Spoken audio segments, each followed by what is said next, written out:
Supreme court ने सरकारी बाबुओं द्वारा भ्रष्टाचार पर बड़ा फैसला दिया है। अदालत ने कहा कि जब तक किसी अधिकारी को ऊपरी अदालतों द्वारा दोष मुक्त नहीं किया जाता, तब तक उसे सेवा में बने रहने की अनुमति नहीं दी जा सकती।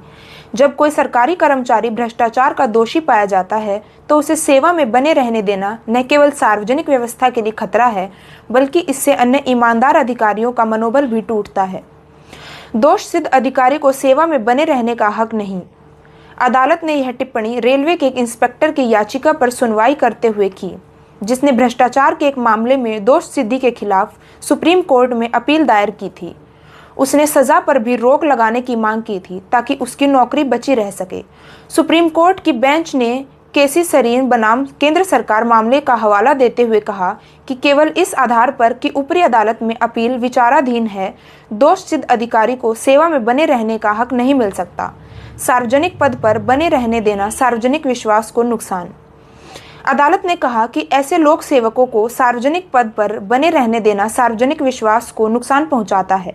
बता दें कि याचिकाकर्ता रेलवे सुरक्षा बल का इंस्पेक्टर है, जिसे एक रिश्वत मामले में दोषी ठहराकर 2 साल की सजा दी गई थी। गुजरात हाईकोर्ट ने उसकी सजा को निलंबित कर जमानत दी, लेकिन दोष सिद्धि को निलंबित करने से इनकार कर दिया। इसके बाद उसने सुप्रीम कोर्ट का दरवाजा खटखटाया।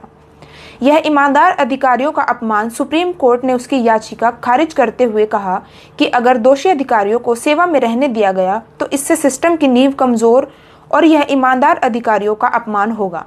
इस फैसले से स्पष्ट हो गया कि सुप्रीम कोर्ट भ्रष्टाचार को लेकर किसी भी तरह की छूट देने के खिलाफ है और दोषी पाए गए सरकारी बाबुओं को तब तक सेवा में बने रहने की अनुमति नहीं है जब तक वे उच्च अदालतों से पूरी तरह दोष मुक्त न हो जाएं।